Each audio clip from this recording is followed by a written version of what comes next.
Hey everybody, it is me, Tim Werenko, and as we start up 2025, I'm going to take a break from rage bait scrolling and talk a little bit about the books I read in 2024.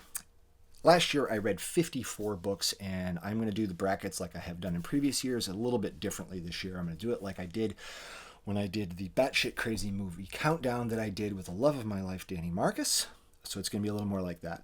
I will keep all of these as short as possible so you don't lose interest, hopefully. And I will keep it short and sweet. Keep in mind, they're not the best books. They're just the books that I chose at that time. So in any event, these are the books I read last year. Twelfth Night. Prequel. Normal. Henry VI, Part 1. Reality is not what it seems. Henry VI, Part 2. On Writing. Bewilderment. House of the Spirits. Taming of the Shrew. They Can't Kill Us Until They Kill Us. Titus Andronicus. Romeo and Juliet. The Shehnai, Virtuoso, and Other Stories. Selected Poems by Gwendoline Brooks.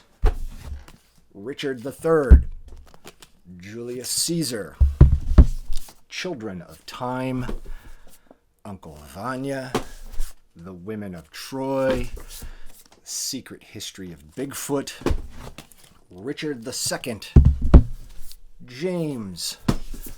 Poetry Unbound. Hamlet. Number 9 Dream. Lucky at Cards. Apostles of Mercy. King Lear. Death Comes for the Archbishop. Democracy or Else. Stories of Your Life and Other Stories. A Place of Greater Safety. Parade. Tomorrow and Tomorrow and Tomorrow. Yevtushenko. Selected Poems. Meditations. Maps and Legends. The Great Book of Amber. The House of Mirth. The Friends of Eddie Coyle. Ulysses. The Puppets of Spellhurst. Driving Mr. Albert. Bright Young Women. Glass, Irony, and God. Deacon King Kong. Doppelganger. Inspire Your Way Through the Storm. Time and Again. Village Evenings Near Dikanka and Mirgorod. Anne of Green Gables. Vengeance of Orion. And The Vegetarian. These are the books that will be competing for the most coveted prize in all of literature, the Tim Werenko 2024 Reading List Thunderdome / Highlander. There can be only one combat. So, please subscribe and follow to see how these stack up against each other in the brackets. See how it all turns out. Thanks. See you next time. Okay, let's get this party started. Matchup number 1. First up is Stories of Your Life and Others by Ted Chiang versus a book by Hilary Mantel called A Place of Greater Safety. The movie Arrival is based on one of the stories in this book, and I really like this book a lot. I don't really go for, in this sort of competition thing, collections of short stories, but this is an excellent one. There's really no losers in here. It's really, really good, and the one with The Arrival is utterly fantastic. Hilary Mantel is an author who has been on my list forever. Bringing Out the Dead, Wolf Hall. These are both books that were huge critical darlings when they came out, and I just never got around to them. So for whatever reason, I just never did. And then I'd heard about this book. It's about the French Revolution, and it focuses on 3 of the main architects of that political movement that then turned into the Terror. Beheadings and such, and it is gruesome and it's brutal. It's incredibly detailed, and I can see why everyone loves this author. I can see why her writing is beautiful, but in this setting, man, I just got lost. I just couldn't keep up with it. It didn't keep me, and it's so up my alley.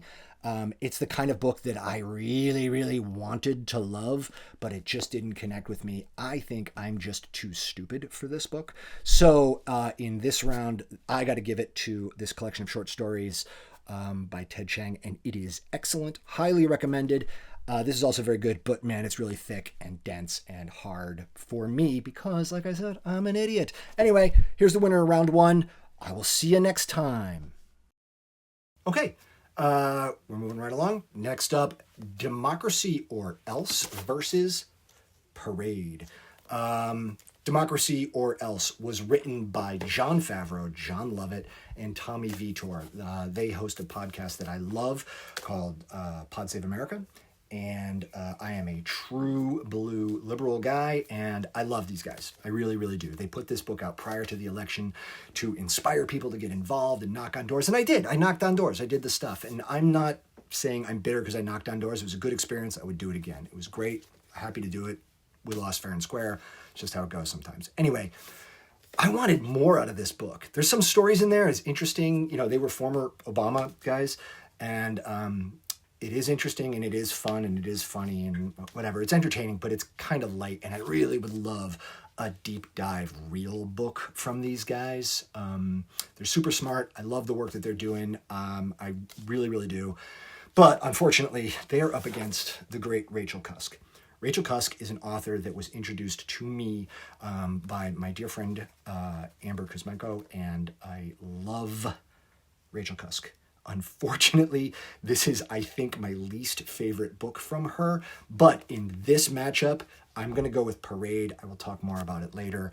I didn't love Parade, but it's better than this. It is a deep dive on the creative process, being a creative person, living in the arts. It is interesting, but it's super intellectual and not nearly as emotional as her previous work. And I wanted more out of this book. I was really kind of disappointed. But in this patch-up, it wins. So Parade moves on. This one back on the shelf. Okay, we're moving right along. The third one is Julius Caesar versus Doppelganger. This is my old college edition of the collected Shakespeare, so I'll be referring to this a bunch. This year, the great Vinnie Penna posed a Shakespeare reading challenge, and I was able to keep up with it for a bit. I fell off in the springtime, honestly, because of the histories. I couldn't fucking keep up with it. It was making me crazy. Nevertheless, I did get through a bunch of them, and this one was on the list, Julius Caesar. I've not read it since high school, but I have to say I fucking loved reading Julius Caesar. Who would imagine a story about, a charismatic leader with authoritative impulses and an enormous public support taking over a democracy? I mean, what? Who would imagine such a thing? It is the reason why the classics are the classics. Shakespeare is a really big deal, and everyone should read Shakespeare. Except it is up against Doppelganger. Doppelganger is a book by a woman named Naomi Klein, and I love Naomi Klein. I've read Shock Doctrine from her, and I loved that book. It was my favorite book that year, several years ago. This book, the concept feels like it would just be a pamphlet, but it is a super, super deep dive into an interesting subject. And here's the thumbnail. There's another author in the world named Naomi Wolf, who started off as a feminist writer and evolved into a right-wing conspiracy theorist. And Naomi Klein gets mistaken for her a lot. Anyhow, that's the basic idea of the book. So you'd think it'd be like next to nothing to this book, but I can assure you it is not. It is more about the double lives we all lead, or I should say this is one aspect to it. There is our online selves, there's our real selves, there's our work life, our home life. We are not the same people when we're dealing with our children as we are when we're dealing with our spouse or a girlfriend or a boyfriend or a husband or a wife. We are different people at different times. This book is about that, but that's just one part of it. I will get to more of it later because I loved this book, and as much as I appreciate Shakespeare's incredible vision of politics, I have to give this one to Naomi Klein and Doppelganger. So that's the winner this time. I will be referring to this again, but here's the winner today. Hey everybody, now I'm going to talk about Children of Time versus Richard III. I told you there's going to be more Shakespeare. Here it is. I'll start with Richard III. I personally have a problem with Richard III, not just because it's a history, I have a problem with the productions of it. So Richard III is a hunchback and he's supposed to be like physically repulsive. And of course, what this means is only the best looking actors in the world want to play this part. The first time I saw this show, it was Shakespeare in the Park with Denzel Washington. Yeah, that dog playing the part. A few other unattractive fellows who have played it throughout history is Al Pacino, the hideous looking Laurence Olivier, or the repulsive Ralph Fiennes. Listen, I know that other people have played it. It always bugs me when the best looking people in the world just want to play ugly people. I don't know, it just fucking rubs me the wrong way. Also, when you read the histories, you need cliff notes to sort of explain the lines of succession. I just feel stupid when I'm reading them because I can't keep track of, the Earl of South Slutwich versus the Duke of North Blubberton or whatever. I just can't keep track of them, and it's always frustrating to me. This is good, though. I do like Richard III of the histories. That's like a really good one. But on the other hand, Children of Time, imagine in the distant future, Earth has become uninhabitable. And there's this Ark-like ship that is traveling into space and everybody's in hypersleep. Meanwhile, there is a mad scientist who plans to use some nanobot juiced up DNA to speed up evolution with primates on a terraformed planet where they're eventually going to evolve into humans and then worship her as a god. Well, guess what? Things don't go as they're supposed to. And the DNA ends up inside spiders, and those guys go into a hyper sped up evolutionary process, and we watch it. It's freaking amazing. I will talk more about this one because this is going to be the winner and moves on to the next one. So thank you to my friend Chris Rutledge for the recommendation on this one. It is the winner here, but keep reading Shakespeare. Shakespeare is great. There's a lot of wonderful stuff in Richard III. If I got to read another book, it's going to be this one. So that's the winner. Next up, Deacon King Kong by James McBride versus Inspiring Your Way Through the Storm by Tamika Reed. This Storm book is, spoiler alert, not going to win here, but I did want to say something about it. This woman, Tamika Reed, she was a Lyft driver for me in this past year, and her hustle was inspiring as hell. So she wrote this book as well as several others, and she's out there driving a car, just putting food on the table, making it work. And she's got a stack of these books in the passenger seat ready to sell. And I really enjoyed meeting this woman, her positivity. It was just really, really lovely. She was inspiring. The book itself is basically, it's a lot of inspirational sayings and sort of poems that she wrote to keep the memory of her mom present, who had passed away. It's really beautiful. It's a lovely sentiment. It is not a great book, but the spirit in which it was created really comes through, and I'm just glad that I got to meet this woman.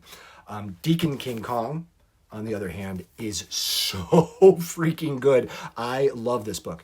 I had not read James McBride since The Color of Water, interestingly enough, another book about this author and his mother. In that case, his white mom. He's a black author, but this ain't that book. Go read that book. It's great. Deacon King Kong is about a million things, all in this one community in this inner city projects. Basically, an older alcoholic man in the inner city walks up to the neighborhood drug dealer and shoots him out of nowhere. The book is basically the fallout from that, and this incredible array of characters. This is a fantastic book. Everyone should read this. It is absolutely wonderful. So it absolutely is the winner in this one. I love this book. Okay, now we've got Selected Poems by Gwendoline Brooks versus Time and Again by Jack Finney. Selected poems are a genre of literature that's kind of hard to judge. Poems in general are completely subjective. I guess like all art, but poems maybe more so. It's what connects to you. If you love Hallmark cards and you feel like Pushkin is just full of shit, then guess what? That's great. That's for you, and that's how it should be. Gwendoline Brooks, on the other hand, is not a Hallmark card writer. She is a giant in the world of poetry. I had never read a book of hers, and I felt like, it was about time. I know Bean Eaters, We Real Cool, some of the big ones I had read over the years, but I'd never read like a book of her stuff. So I thought, let's get this thing out there. This woman was the first Black poet to win the Pulitzer Prize. She was a passionate activist. Her entire life stayed relevant throughout her entire career, which is not a thing that all artists are able to do. This book is such a slim book. It just gives a sampling of like the breadth of like what would be there. I think I need to read like a collected poems version of stuff from her. The poems are great. They're really, really fantastic, but I kind of wanted more from this. If it's representing the work of like one of the most important writers, then I wanted more. And I felt like this just was like a sampling, and I wanted a buffet. How about that? On the other hand, time and again, this book was a gift from my dear friend Peter Robbins, the great Peter Robbins, and it's a delightful time travel book. And it is just quaint as freaking hell. I don't know exactly how the government operations used to run, but in this time travel story, this secret agency selects a guy to travel back in time, and they tell him, hey, keep it top secret, but then he tells his girlfriend about it, and the government's like, hey, you shouldn't have done that, but you rascal, you go ahead, go back to 1883 and figure out some personal mystery of a thing that happened back then. It's very weird. Now, the book was published in 1970. I don't know, maybe the government was way more cool back then, like after Watergate and Vietnam, things were like, hey, let's sort of like be cool. But it's quaint. Maybe I'm just longing for a simpler time, maybe a time that didn't exist, or maybe it did in 1883. And maybe that's the point of the book. The book is incredibly detailed. It is like a travelogue of walking through New York. It is, in fact, filled with illustrations. It is a lovely, lovely book and a really lovely read. And in this matchup of these two works, I would probably go back to this one again. But I'll probably read more of her in some sort of like bigger sampling. I want the buffet. I don't want the sampling. This book wins. Next up is Poetry Unbound, 50 Poems to Open Your World versus The Friends of Eddie Coyle. This book was a gift from the great Peter Robbins. You heard about one before. You're going to hear about more later. Peter gave me a bunch of books this year, and I've read them all. Anyway, if you visit Peter Robbins, you will be forced to accept a gift from him. That gift will be a book, or many books in my case. So The Friends of Eddie Coyle falls into that category. This book is about gun smuggling in the 70s and this group of criminals, and it's really, really well done. The thing that I learned from this book is that in the 70s, people really, really, really use the N-word, like a lot.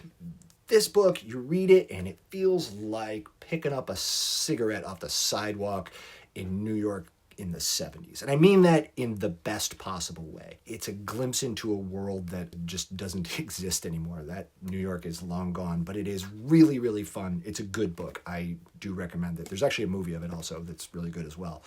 But the other book that it's up against is this book called Poetry Unbound.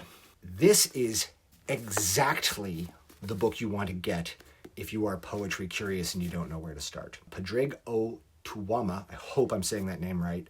He is a poet himself, as well as a theologian. He curates this collection, and it is wonderful. There is the breath of beauty in this book. Every single poem gets its own introduction.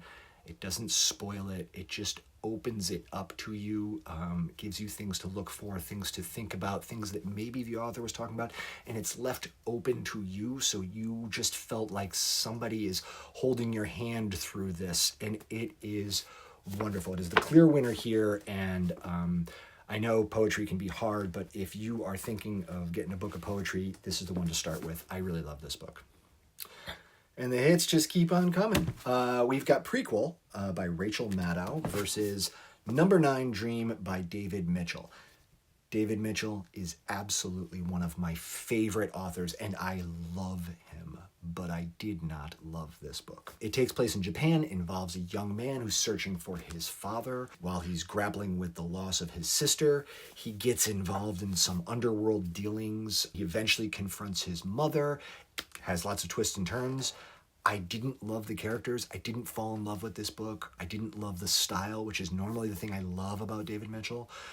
Prequel, on the other hand, is a sprawling book that tells about an absolutely fascinating period of American history where Nazi sympathizers in the United States really took a stab at taking over the United States government. And it is an incredible tale. Spielberg is making it into a movie, so at some point that's going to be out there. But weirdly, in this matchup, I like this book even less. This seems like it would be right up my alley, but there were just so many characters and side stories and side plots and all these groups of conspirators who got together, and it's just, they're all fascinating. They're really, really great. It's like a million tiny little stories that all ultimately do come together in this attempt. But I think the reason why it didn't connect with me is because ultimately it's an unsatisfying read. The guys who did all of this stuff, they kind of just walked away. There were no consequences. In the spirit of World War II, keeping America focused on solidarity and, the good of like winning World War II, all these guys who did all this stuff, it kind of got swept aside and nothing ever happened to them. So it's not really a satisfying read. It's interesting. I definitely think you should read it.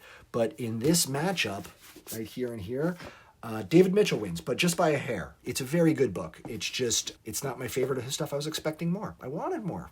Come on, Mr. Mitchell, you got better than this. But this is going to win in this competition. All right? So that's the winner here.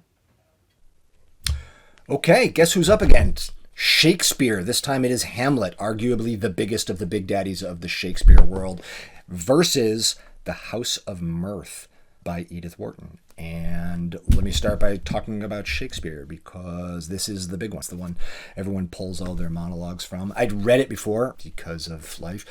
I had seen it many times. Some versions I love, some versions I've had much to say about in discussion, and that is one of the great, great things about Hamlet and Shakespeare in general, is that there is always a lot to discuss. There is a lot of meat on the bones. There is so much that is so brilliant and so fucking amazing about the writing in this. But this time, when I was reading it, it struck me, it just felt a little bit like it was written specifically for really self-involved actors to act and really, really wail and totally tear up the scenery. And I don't like that the whole thing with Rosencrantz and Guildenstern and all of that action and adventure and pirates and all of that stuff, where Shakespeare puts Hamlet in the situation where he's going to go learn about himself and come back and be a changed man. All of that happens off stage. And like, we only find out about it in a letter. That's kind of like not my favorite thing about this show. Instead, we're stuck with a really, really, really spoiled rich kid wailing and crying, but articulating some extraordinary passages about relationships with power, relationships with his mother, relationships with his father, and sense of duty, sense of justice. It is an incredible, incredible thing. However, I fucking loved The House of Mirth. It was absolutely a shocker. I'd read Edith Wharton before. I like Edith Wharton. I didn't know I was going to love this book, but I really, really did. I'll talk more about this one later. This one's going to win, but, it's the two classics. This is Clash of the Titans, but I'm going to go with Edith Wharton on this one. I'll talk more about this book later, but Lily Bart is fucking fascinating, and I love that character, and I love this book. So, Edith Wharton, House of Mirth, you win. Okay, here we go. A couple big ones going on here, where we have Ulysses by James Joyce versus The Great Book of Amber by Roger Zelazny.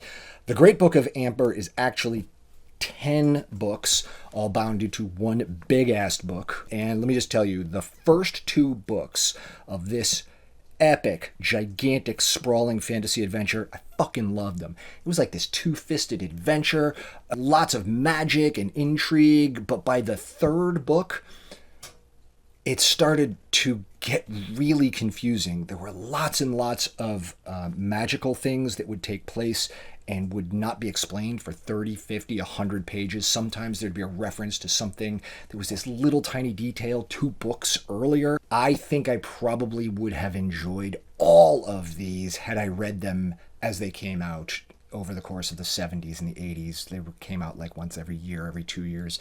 It is totally a fun adventure if you're into a big, epic, giant fantasy world. I just couldn't keep up with the palace intrigue and the backstabbing and who was betraying who and who had what magical abilities, who didn't have what magical abilities. It got to be too much for me. My head was just spinning. It was too much for me. It wasn't my thing. Not a bad book, but just not my particular thing. On the other hand, I'll tell you what is my thing. James Joyce. And everyone in the world fucking hates this book, and I would never recommend it to people. But I'm telling you right now, it was one of my favorites. I loved this book, and it was my slow read. Every year I pick a book that I'm going to read really slowly. This book, I read 3 pages a day, every day, just 3 pages. And that was it. Just stick with it, and you'll get through the whole thing. And reading it that way, without any expectation of trying to get further into the story, and just being able to really stay with this, it opened the book up to me in a huge way. It absolutely is the winner here. I love this book, and I will defend it, but I also won't recommend it because it's a hard book to read, admittedly. But that's me. This is all about my thing, and that's my take. So James Joyce wins this one. Next up, we've got Death Comes for the Archbishop versus the Shehnai Virtuoso and Other Stories by Dumkitu. Please forgive me, I'm probably saying that name wrong. Dumkitu is a Gujarati author. Again, please forgive me if I'm saying that and mangling that. I really do apologize. He is a writer primarily of short stories, and he felt that short stories work best when the spark of imagination is put onto the reader and gives the reader the job of creating part of the world. And so he gives you enough information to fill in the gaps, and by virtue of the fact that you as a reader are doing some of the work of it, the world feels more complete. This is really lovely because it's all about this Indian culture that I don't know much about it. You know, it was a very, very foreign world to me, and I loved this book. It is chock full of fantastic stories, but like all books of short stories, some of them fell flat. Maybe I'm just too foreign to the culture. I don't know. Some of them worked great. Some of them were so fucking amazing that I really, really hope that you will read this because it's an excellent book. But it is up against Willa Cather. Willa Cather is a bit of a literature badass. I read My Antonia in high school, and I fucking hated it. It's part of my argument about exposing literature to people at the wrong times. Just wasn't ready for it. I later in life read O Pioneers, and I was like, holy shnikes, I'm a fucking idiot. That is a great author. Then last year I read this other book of short stories called The Garden Troll. Fantastic. So now I'm a big fan of Willa Cather, and this just further cements her, in my opinion, as just a fantastic master of the language. I loved this book. It is harsh, brutal, unforgiving. It is not that far removed from the vision that Cormac McCarthy puts forth about the American West. It is stark, it is terrible, it is beautiful, and this woman is writing way before he was, and it is a precursor of his work, but it is also a fantastic work of literature in its own right. So, big fan, and I'm going to give it to this book for the win, but it's a close one because the other book really was a great collection of short stories, and you should read it, but just by a nose, I'm giving it to Ms. Cather. Thank you. And now for the ladies. We have The Women of Troy versus Bright Young Women. Women of Troy was a gift from Annika's boyfriend. I got it Christmas last year, and it's about the aftermath of the Trojan War from the perspective of the women who were captured and enslaved, left on the beaches to be divvied up among the victors. You do not have to read the Iliad. but it helps. It is a very good book. I really liked it. It is part of a trilogy, but this is a really, really good book. But unfortunately, it is up against Bright Young Women, and holy shnikes, I fucking love this book. I found this book just wandering in a bookstore in New Hope. I was intrigued by the back of it, and I love this book. It is about a woman named Pamela Schumacher who was an eyewitness to Ted Bundy as he left the sorority after killing one of her friends. The author, Jessica Knoll, never uses his name, and she is fighting the conventional narrative that Ted Bundy was handsome and charming and smart. She is on a mission to revise this generally accepted version of the killer by bringing these women who were the victims of this fucking psychopath. She brings these women to life. It is fantastic. This book is written through gritted teeth and furious rage. It is fantastic. I could not put this down. This was one of the fastest reads I had the whole year. Read this book. It is fantastic. Next matchup is Uncle Vanya versus Glass, Irony, and God by Anne Carson. I am a sucker for Russian literature, as will be attested by my coffee mug. I love Russian lit. I love all lit, but Russian lit's pretty fucking great. In particular, Chekhov is really fucking great. I love Chekhov. I tend to like his short stories more than his plays, but the plays are fucking great, including this one, Uncle Vanya. I was going to see it at Lincoln Center with the love of my life, and I had never read it, so I thought it's about time to crack this baby open, and it is great. I'm very, very glad that I did. I read it before I saw it. It was fucking wonderful. I really, really loved this book. Classics are classics for a reason.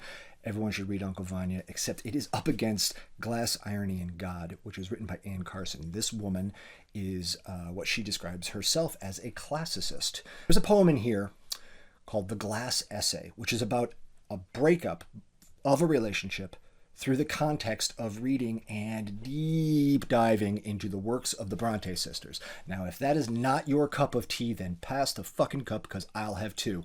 I loved this book.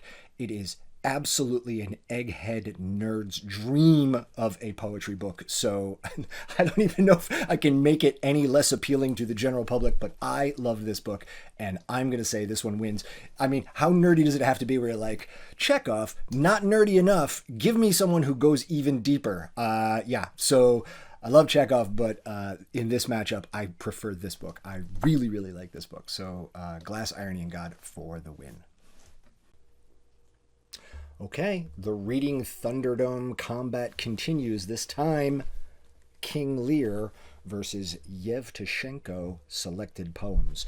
Spoiler alert, King Lear is my favorite of all of the Shakespeare that I've read. I love King Lear, and it's going to win here, but I really need to take a second to talk about this because this is a great poet that I didn't know anything about. I picked this book up in a used bookstore in Lambertville, and I thought I'd just take a second because a few days ago was Holocaust Remembrance Day. And one poem in here in particular is called Babi Yar. It's about a massacre in Kiev and how the anti-Semites at the time he was writing in the Soviet Union were doing what they could to rewrite and revise history. And this is an author who's struggling with loving his country, loving his people. And I'll just read a quick thing. Indulge me. Oh, my Russian people, I know you. Your nature is international. Foul hands rattle your clean name. And foul hands are at work from time to time. And it's worth reading people who are thoughtful on this stuff. And this is why I really love literature, because it makes you stop, think about stuff a little bit differently, and that maybe we're not the first people to go through stuff. Maybe other people have gone through it and created beautiful, beautiful works of art out of it. So anyway, that's that. But King Lear is the winner, because I fucking love King Lear, and this is my contest, and I pick, and King Lear wins. So Yevtushenko, fine poet. King Lear, my favorite. Next up on the hit parade, Romeo and Juliet versus Anne of Green Gables. Teens, Clash of the Teen Titans. I have never read Romeo and Juliet before, and I was not prepared for how utterly charming and wonderful this read was going to be. I've seen many productions, of course, West Side Story, all the iterations. I'm very, very familiar with the material, but actually sitting down, going through it firsthand, it's delightful. I mean, it's also tragic, but it was a lovely, lovely read. When they first get together after the party and then Juliet calls him back and says, I forgot why I called you back, or I forget why I called thee back. I was just fucking done. That is so true and vulnerable and lovely and beautiful. And I was like, that was just a moment of just sheer literary beauty. And I was like, that is fantastic. And I know that it's like, to praise Romeo and Juliet is like to the point of cliche. It's silly, but I really did love it. It's a wonderful, wonderful read.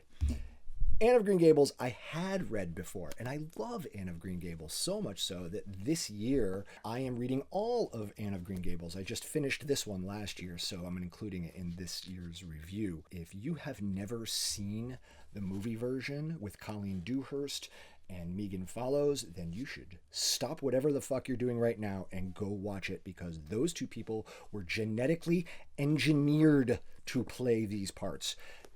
It is a perfect adaptation, and it is a wonderful, wonderful evocation of this book, this time, this place. It's absolutely wonderful. The book itself is also delightful. I love this book. I had read it before. It struck me as I was reading this. I've had this thought before, but it's really true. Life 100 years ago was really hard. How many of our heroines in literature are all orphans? Heidi, Pollyanna, Anne, Dorothy Gale, Huck Finn, Jane Eyre. Life was really hard. Death was just present, and it was a part of their lives all the time. And I think about that as this book sort of slowly cranks through time and time passes. I really, really love this book. But in this matchup, Romeo and Juliet is going to win, but just by a hair. I really, really love these things, but I had never read Romeo and Juliet, and it just sort of struck me. I'm like, this is really lovely and well deserving of his legendary status. It was wonderful and fresh for me. I loved it, so it wins. Tomorrow and Tomorrow and Tomorrow by Gabriel Zevin, forgive me, versus Village Evenings near Dikanka and Mirgorod by Gogol. I think everyone knows I am a sucker for Russian lit, but fuck Gogol. I fucking hated this book. I really, really did. The anti-Semitism in this book, it's a collection of short stories and tales. There's this one called Taras Bulba, which is like the long, big central story in this thing. And, you know, this is a writer who really knows how to write. He knows how to tell a story, how to capture a moment in detail, in grandness. But he has this massive fucking blind side for this group of human beings. And it's not even like he goes out of his way to like shit on the Jews. It's like a nuisance that they exist. Like, for instance, there's this delightful game where the Cossacks go and drown them in the river as a pastime. Has no impact on the story. It's just this fucking thing they do. It's gross. Just fuck this book. I fucking hated it. It was a piece of shit. Maybe there's literary merit and not for me. On the other hand, this fucking book is fantastic. I love Tomorrow and Tomorrow and Tomorrow. Holy crap, I love this book. I could not put it down. Kate Niet, thank you for this recommendation. Clearly the fucking winner here. More on this one later because I really did love it. Tomorrow and Tomorrow and Tomorrow, great book. Shakespeare's back. This time, Titus Andronicus versus Ben Bova's second book in a series. This is called The Vengeance of Orion. Orion is the first book in the series. If you've never read Ben Bova before, start. He's great. He writes fantastic page turners with amazing, like, big idea concepts. This is book 2 in this series about Orion, who is a human. He is destined to live and to die over and over in the service of this godlike character known as the Golden One. So Orion has sort of semi-superpowers. He can control every single fiber of his being, which means like if he gets injured, he can shut off pain receptors. Anyway, he's an interesting guy. In this book, he gets sent back in time to Troy. Yes, more in the Trojan War. Can't get away from that thing. He leaves after defeating Troy with Helen. Yep, that Helen. And he journeys to Egypt. And along the way, he runs into the Jews who are fleeing Egypt, led by Joshua. He helps them defeat Jericho. And then he goes into Egypt where there's a bunch of palace intrigue. It is delightful, action-packed, total page turner. It is lots of light fare, but really fun and just a great adventure. I enjoy Ben Bova's writing over and over again. Titus Andronicus is often cited as the worst Shakespeare. I don't agree with that. I think the histories are more boring, and that I find to be a more fatal flaw. This is certainly not boring. It is endlessly violent and cruel to kind of a laughable degree. It is just fucking yucky. Sorry, Titus. Orion wins this one.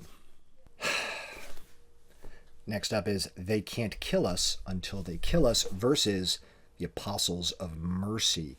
Apostles of Mercy is book 3 in a series from Lindsay Ellis, who, full disclosure, Lindsay's a friend, and this book continues the story of aliens living among us. They have abilities we simply don't have.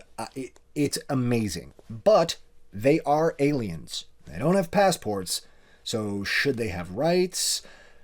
They are absolutely intelligent, but they are literally here illegally.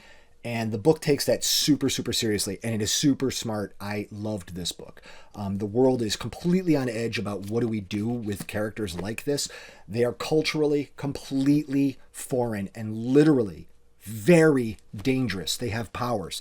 In this book, we find we find out that there might have actually been aliens here earlier from a different race, and those aliens are like super duper bad guys. This is a really fun read and thought-provoking. It is excellent. This is what I've come to expect in this series.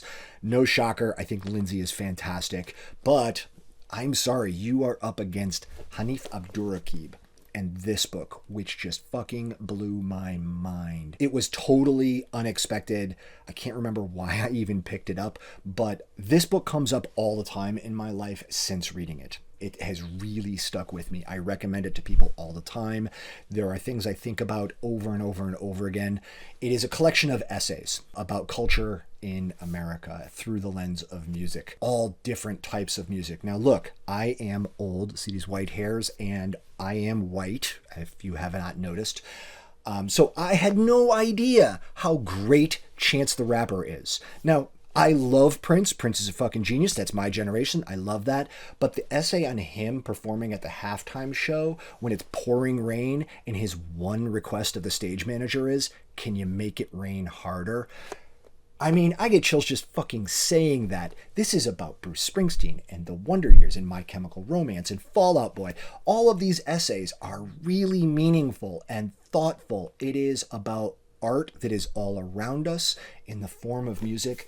What is it saying about the world we live in? It is a unique, fascinating, fantastic book. I cannot recommend it enough. I loved this book, and it's going to be the winner here. I love Lindsay. I love those books, and keep them coming. I think there's going to be 5, so this is 3. But in this matchup, I got to give it to Hanif Abdurraqib. I love this book.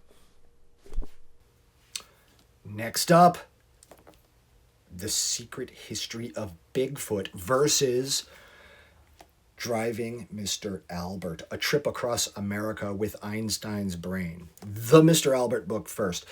This one was another gift from the great Peter Robbins, which you've heard about before.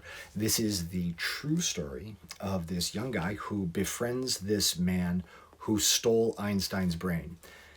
Yep, that really freaking happened. When Einstein died, he was autopsied, and the pathologist, a guy named Thomas Harvey, He took the brain home with him and he kept it in formaldehyde for 40 years.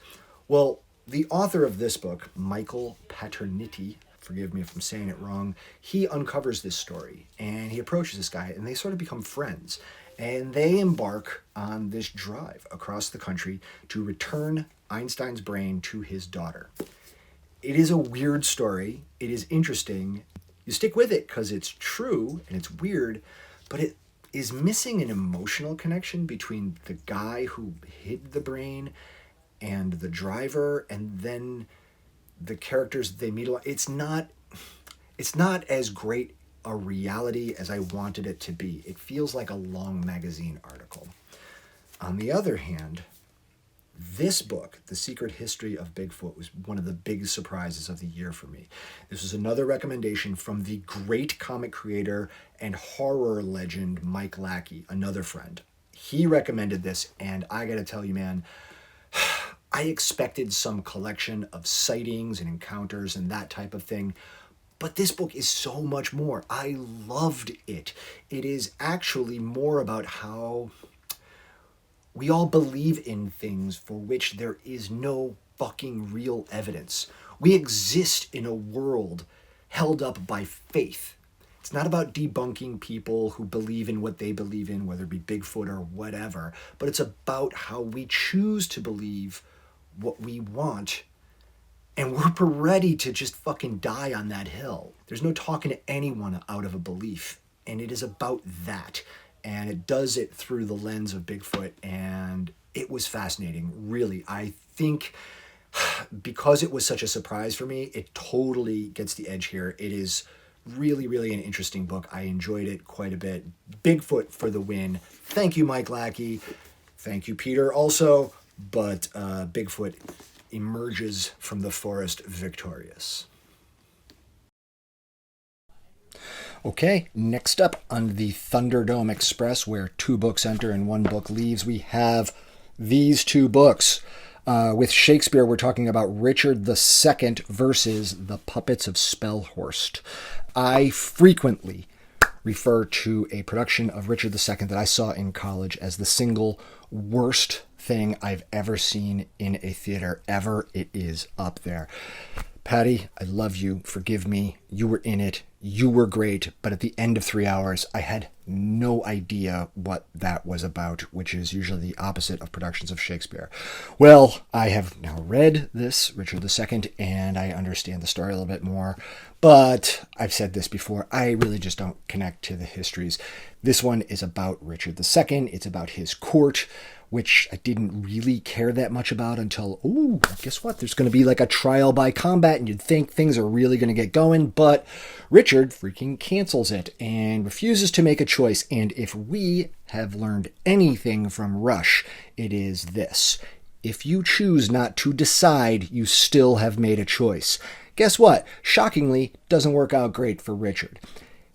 The histories with Shakespeare, it's a patch. It's something I don't really care that much about them. I really don't. I try to be a really curious person and learn as much as I can about various things in life, but this has just escaped me. Love Shakespeare, don't love Richard II. The Puppets of Spellhorst, on the other hand, is by Kate DiCamillo. And if you don't know who Kate DiCamillo is, then please go out, read Because of Winn-Dixie, read The Tales of Despero, read Magician's Elephant, read Edward Tulane. This is more in the Edward Tulane territory. It is about a group of puppets who, through a series of events, end up in the lives of 2 little girls. They are puppets. They're toys. It is not like Toy Story. They don't have agency. They're stuck on a shelf unless they're being played with. So technically, they are what's called passive protagonists. They are at the mercy of the forces around them. But honestly, who among us doesn't feel that way from time to time? What kid out there doesn't feel completely at the mercy of teachers, parents, crossing guards, coaches, anything? This is a book that tells you that your desires, your passions, the things you want in life, however distant they may appear at the moment, those things are important. Those things make an important part of your life, and your story deserves to be told. I love Kate DiCamillo and literally everything she's done. This is no exception. I would also add that I get very frustrated whenever I hear the demarcation. This is YA, like young adult literature. This is just, it's literature. It is wonderful and thought-provoking, and seriously, just read anything she's written, just because it is relatively thin and it has a relatively big font. That does not mean that it is not a heavy hitter. I love this book. It is lovely. And you should read it. So this one's the winner. Richard II, back on the shelf. See you next time. Okay. Next up, in the Thunderdome, where 2 books enter and 1 book leaves, we have The Vegetarian by Han Kang versus The Meditations by Marcus Aurelius. Let me start with Marcus Aurelius. My youngest, Annika, was in a philosophy class last semester, and I thought, let me read this book so we have something we can talk about. So I read this thing, also thinking, Stoicism is pretty prevalent in the manosphere right now. Let me dip a toe into Marcus Aurelius and see what's up and what's going on, and let me get directly from the horse's mouth, And you know what, Marcus Aurelius? This guy needs therapy. One fucking emotionally stifled response after another does not make you a man. It makes you a douchebag. No thank you. I will pass. Now, granted, this is a incredibly truncated version. This is like maybe greatest hits and whatever. I don't know. It's a very, very slim volume. So perhaps there's more in it. I have faith that there is more. Marcus Aurelius is kind of influential, but this was not for me. Hard pass. On the other hand, The Vegetarian. This is a book about a woman in Korea who decides to stop eating meat after having a dream. Her family is having none of it. They have a family intervention. Her father literally tries jamming meat in her mouth. Her husband's not having it. Nobody's happy with this simple decision. She ends up in an institution. And I might have thought this was going to be like a Bartleby the Scrivener type thing, where this woman is just politely refusing to do this thing that is expected of her. And she's not hurting anyone, so what's the big deal? But this is way more than just a simple parable. The second third of the book is about how her brother-in-law is an artist, and he conceives of this crazy art project so that he can have sex with her. And it's crazy. And then she completely loses her mind in the third part. This book is fascinating. It is a tough read, but it is really, really interesting, and it is surprising at every turn. There is never an easy moment in this, and it is a real page-turner. It really, really moves along. It is beautifully written. It has a wonderfully complicated, difficult central character, and I highly recommend it. It's a really good book. Way better than Marcus Aurelius.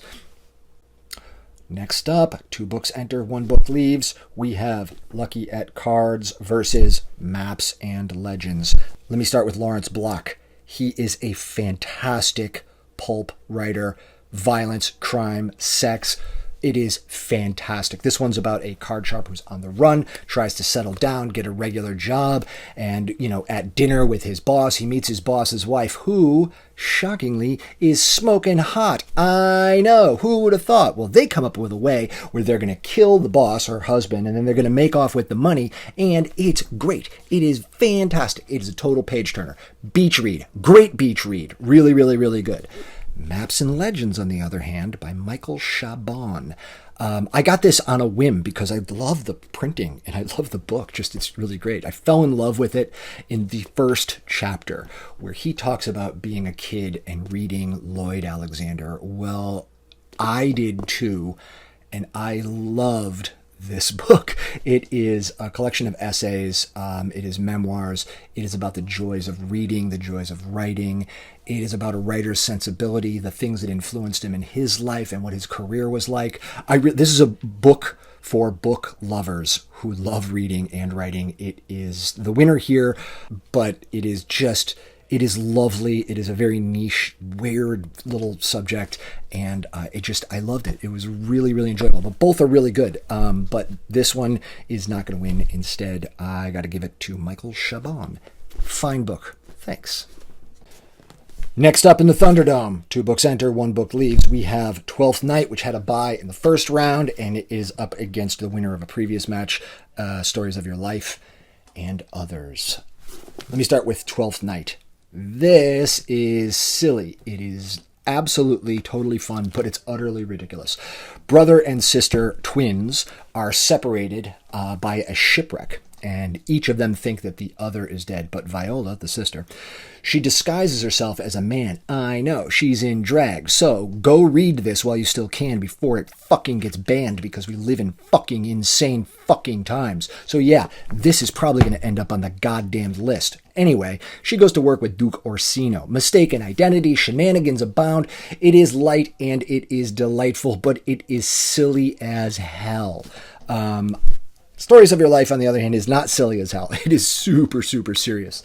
It is a collection of short stories. None of them are bad. Some are better than others. But if it were only just that central Stories of Your Life on which The Arrival was based, if that were the only one in here, it would still win, because that one is about how life is hard and difficult and tragic and sometimes awful, but the great stuff is so great it makes it all worthwhile. And any book that can use physics to display why life is worth living will sign me up, because this is just a moving and beautiful, beautiful piece of work. Not just this one story, all of them are, but it's a great, great collection.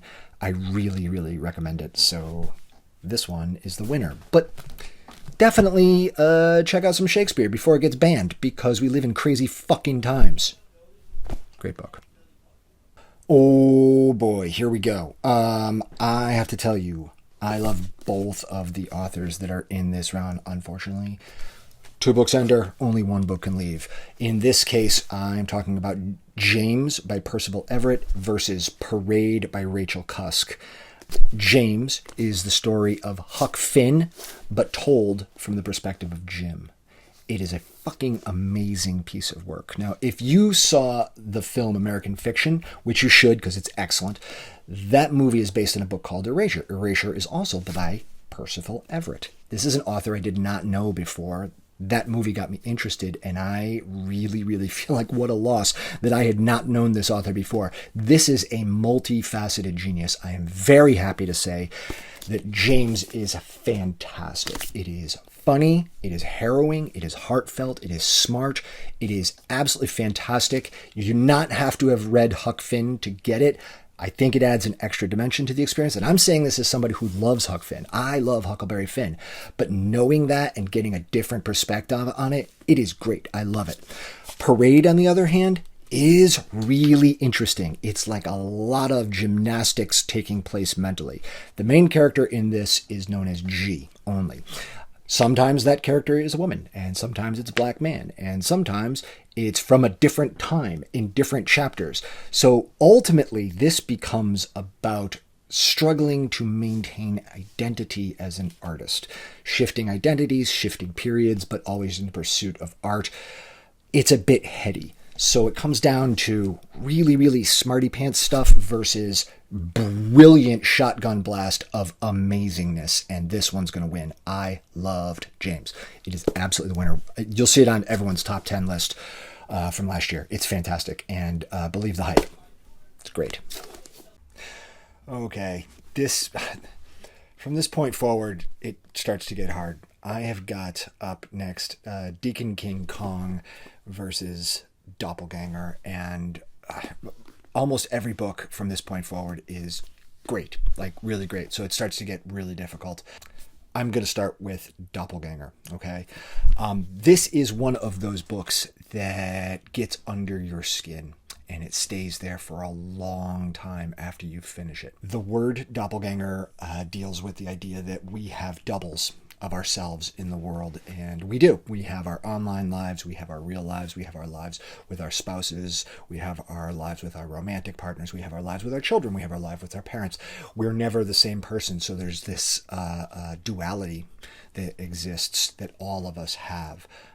And in our nation right now, we have this incredible split going on. Conversations seem to be impossible. Everything is infuriating and incredibly frustrating, and up is down, black is white. Maybe think about this, but in the Soviet Union, the newspaper there was called Pravda, which means truth. That was their propaganda paper.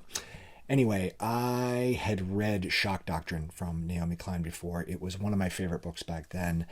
This is another one of those unbelievably fascinating books about the world we live in, how we are being ripped apart, and yet we are as one. It is an absolutely thoughtful, sensitive, deep dive into the world we live in, and it has a personal aspect to it. It is really remarkable. So that's one book. The second book on here is Deacon King Kong. Deacon King Kong is a book about race and friendship and love and crime, redemption. It is about faith. It's about baseball. Yep, it's even about baseball, and it's absolutely beautiful. It's about living through the wreckage of our lives, of choices that were made by us when we were younger, choices that people made that we had nothing to do with, but we have to deal with. It's about the actions we take with the people that we love, the actions we take with the people we don't respect. It is a fantastic book. It is great. James McBride is an author who knows exactly how to use all of the crayons in his box. He is a remarkable author. I loved this book, but I also really loved this. This book just really stuck with me. I love Naomi Klein. I've read her before. I love this book.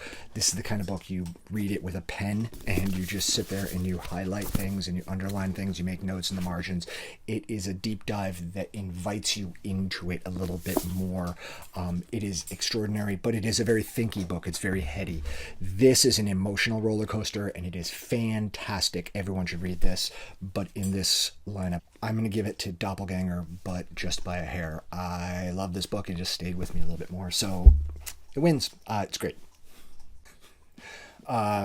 Like I said, these are all hard choices when we get to this point here. I have Children of Time by Adrian Tchaikovsky versus Time and Again by Jack Finney. Jack Finney, interestingly enough, is the original writer of the story that became Invasion of the Body Snatchers. So he's kind of literary royalty. It's an interesting guy.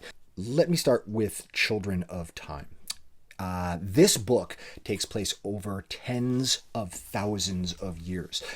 While nanobot juiced up DNA speeds up the evolution of spiders accidentally on this terraformed planet, we crosscut back and forth against that story of the spiders evolving against an ark ship, meaning like Noah's Ark, with the last remnants of humanity. They're leaving a destroyed Earth and they're looking for a new home, so they're headed to this place. The characters on this ark ship go in and out of an extended hypersleep, so we get the same characters. Like, it's not like we lose these characters and have to build them up after over and over and again. It's the same people. So we have this common struggle for thousands and thousands of years, and when they get to the planet, the one they were hoping to colonize, they find that it's completely controlled by these super smart spiders, and it is incredible and terrifying. There is a conflict in this that blew my mind. This book right here changed the way that I think about compassion and communication. It is an absolutely fantastic book. I love this book. This book, which was, as I mentioned in the past, is a gift from the great Peter Robbins. It is like being dropped into 1883. The book is filled with illustrations and photos and all sorts of stuff. It is incredibly detailed and very accurate to the time that they're talking about, 1883. The thing that is kind of weird is like the method of time travel that they go through in this is you kind of just have to Imagine you're in 1883 and you wear all the clothes and kind of presto, you're in it. You're back there in 1883. I'm exaggerating a little bit, but they do blow past the science fiction because honestly, who gives a shit? Like, just fucking get to the thing that we want. And they do. And there's some really interesting drama about actual events and how they're like dragged into these things. Can they change fate? Can they not? You know, it's really, there's some big heavy stuff in this. It is a really, really good book and I highly recommend it. But it is no Children of Time. Children of Time is fucking amazing. It is absolutely the winner here. Sorry, Jack Finney, you've written an excellent book, but Children of Time blew my mind. Read this book. It's excellent. House of the Spirits had a bye in the first round, so here it is up against 50 Poems. Isabella Allende, the author of House of the Spirits, is a beloved figure in the world of literature, and it is a well-deserved status. She is fantastic. This book is fantastic. It tells the story of the Trueba family. Forgive me for mispronouncing that. There are ghosts, and there's violence, and there's love affairs, and also violence. There's revolution. There's sex, magic, also violence, if I mentioned that. Also, there's about 300 characters in here, but the real magic of this is that you're not lost. It spans generations. It is absolutely a roller coaster, and it is highly, highly recommended. I loved this book. It is a fantastic, fantastic read. It was her first book, which is an absolutely incredible launching of a career. She's remarkable. It's fantastic. It is up against 50 Poems. This book just kind of blew into my consciousness like a storm. This book blew into my consciousness this year like a storm. I tend not to really rank collections of poetry that highly, but the difference here is Padreg o Tuama gives you breadcrumbs to follow. One of the things that's daunting about starting to read poetry is you get this feeling like, I'm too much of an idiot. I don't understand it. And that happens to me all the time. And I'm reading stuff, I'm like, I do not get what the fuck is going on here. It is all too elliptical or too distant, and it's metaphorical. And I'm like, am I reading this wrong? Well, the answer is no, you're not, because it's a personal experience. And this book really gives you the permission to enjoy it on your own terms, but also he gives you insight into who the authors are, what their background is, where they're coming from. So you have a roadmap. It's really, really lovely. I knew some of the authors in here, not all of them. It was just wonderful. Some are better than others, but obviously I loved this book. And I also love this book, but in this round, they're all great. They're all great. This book is the one that's going to win this Thunderdome contest. 50 Poems, I really loved it, but you should also read this because this is legendary and an earned status. Sorry, Isabel, I have to give it to the 50 Poems. 2 books enter, 1 book leaves. Shakespeare is back, this time with Taming of the Shrew. He is up against number 9 Dream from David Mitchell. Let me start with Taming of the Shrew because it's a piece of fucking shit. It has aged like absolute fucking garbage. I hated this thing. It is not funny. It's not entertaining. It is mean-spirited. It's misogynistic. If you want a good version of this, watch the Moonlighting episode where they do it. It's way better than the source material, and you're done in 45 minutes.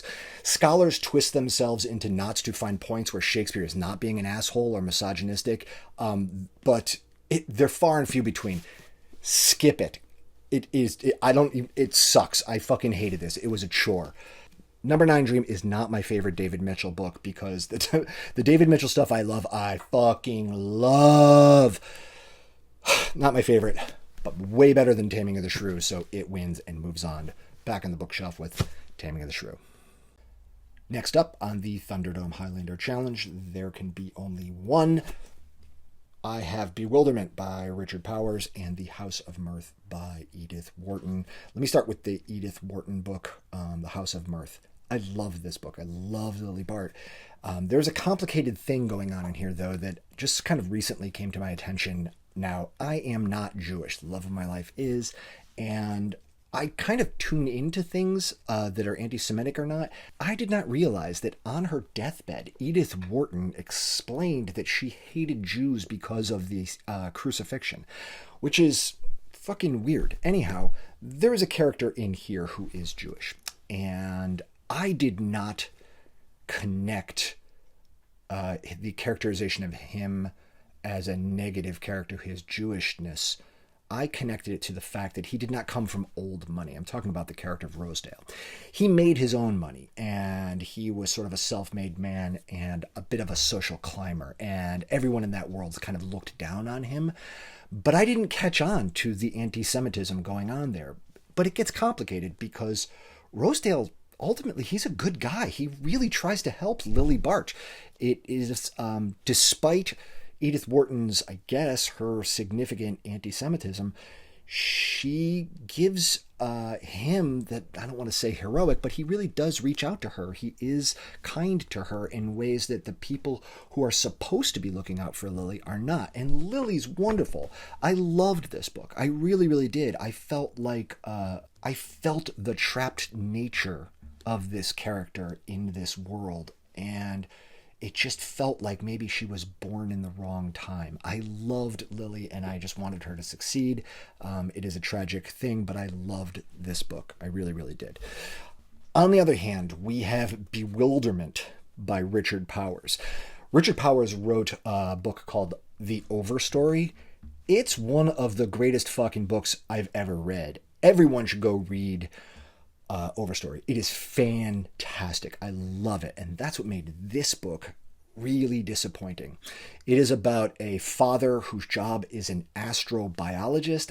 I don't know what the fuck that is or who's hiring in that department. Whatever, that's his gig. And he is trying to connect with his autistic son by using this new technology that links his son's brain to his ex-wife who had died. As the father of a kid on the spectrum, I kind of want to give this book the finger. I don't think there's anything wrong with my kid. There's a flowers for Algernon-ness about it that doesn't come off in a rewarding way.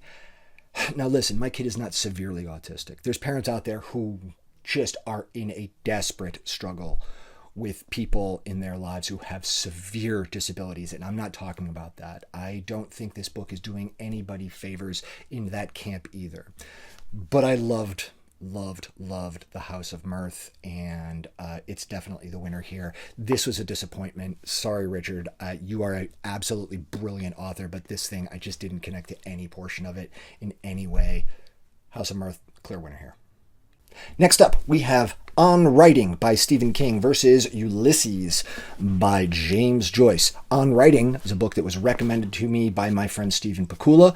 He recommended it to me because I wrote a book last year. I'll tell you more about that later. But he said, you should read this book. It's about writing. And it is. It's about a determined young writer who hits it big and then is unbelievably crazy, super successful. Then he becomes an alcoholic and a drug addict. And then he kind of pulls it all together just in time to get hit by a van. And then he pulls it together again. It's kind of an amazing story. Stephen King's work ethic is inspiring as hell, and I try to emulate that in my own writing. I will tell you more about that because I wrote a book, and I hope everyone is going to read it at some point. And this is a really interesting book about writing, the publishing world, and all of that. It is up against, in this, Ulysses. And this is a book that people fucking hate, and with good reason. I totally understand why. It's a hard book to read. People talk about it being a stream of consciousness book, and it is, but that's not completely correct. It is more like being a fly on June 6th, 1904 in Dublin, who has the ability to read minds. And you sit on the shoulders of various characters as they go throughout their day. So it's these super tight flashes of close-ups and people's thoughts frequently with no context, and you get their activities, and it's hard to figure out what's going on. And you never get the pullback of like the big picture. You are expected to do that as the reader. You have to really engage with this. And it's a hard read, but it is really super rewarding. I loved this book. It is disorienting, yes. But keep in mind, this is the book I read really slowly. I read it 3 pages a day over the course of the entire year. I was able to sit with it. I was able to contemplate it. The writing is beautiful. It is gorgeous. There are really gross, stupid passages. There are really brilliant moments of insight. I loved it. I really, really did. And I'll tell you more about my thoughts on this in another round, because Ulysses is going to win this time. I know it's nerdy. C'est moi. I fucking love this shit. I love Ulysses. It deserves to be a classic. It is part of, like, the canon for a reason. It's fucking fantastic. I loved it. Okay, it was just a matter of time before Shakespeare was going to have to square off against Shakespeare. This time it is Henry VI, Part 1 versus King Lear. I've said this before, the histories do nothing for me. It does help to read the War of the Roses stuff, to read parts 1 and 2, and it helps to understand Richard III. Richard III is really good, but there's just so much going on with the court and all the different people in this. It's like the MCU, but in iambic pentameter. It doesn't connect with me. I don't really love it. But Lear, on the other hand, is my fucking favorite. But this time, I was troubled while I was reading it. Well, I was troubled mostly by Kent.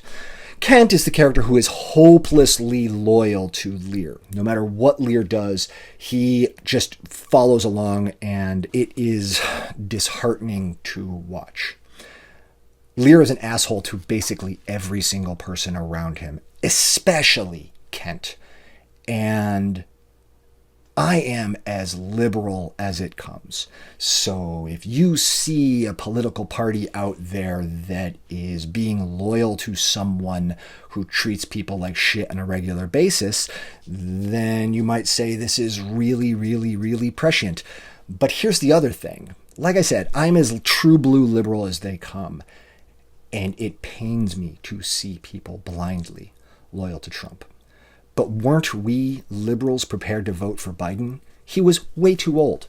Way too old. Were our loyalties misplaced?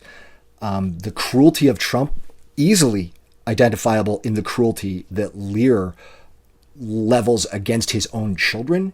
It's fucking insane how prescient and amazing this book is. Kent's inability to walk away from a man who has destroyed nations to build his own reputation and then destroyed his own family by attempting to extract blind devotion. It's just fucking gross. Cordelia speaks truth to power, and look what that gets her.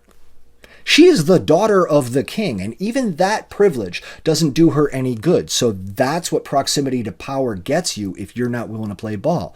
This is an amazing, amazing piece of work, and it speaks across the 420 years since it's been written. The same aspects of human nature are playing out right now in all of our lives. This is why art is important. This is why Shakespeare gets statues. This is my favorite of Shakespeare's work. I love this book, this play. There is just endless amounts to think about, and I think it's an amazing, amazing piece of work. So Lear is definitely the winner here. Okay, next up on the hit parade, we have Death Comes for the Archbishop versus Normal by Warren Ellis. This book, Normal, was recommended to me by my friend Aaron Dunn, a great writer from Canada, who recommended it to me because he thought it would be a good reference for a book that I had written. I wrote a book last year. It is called A Fly on the Wall, From A to Z. And it is about surveillance in the not too distant future. And so is this book. I'll get to this in just a second. Let me talk about Death Comes for the Archbishop first. This book is really a beautiful piece of writing. I really love Willa Cather. I love her sense of space, her sense of timing, her sense of sentence structure, her ability to depict a scene. I just love her work. I think she's fantastic. Now, this is a great book, and it won in the last round, which is why we're talking about it again. It is not my favorite of her books. It is filled with stark prose and a clear-eyed vision of this beautiful and brutal West. However, there aren't really characters that I fell in love with. There isn't a central narrative that I was pulled along on. It is a really great book. But I also have to talk about Normal, the book that it is up against in this round.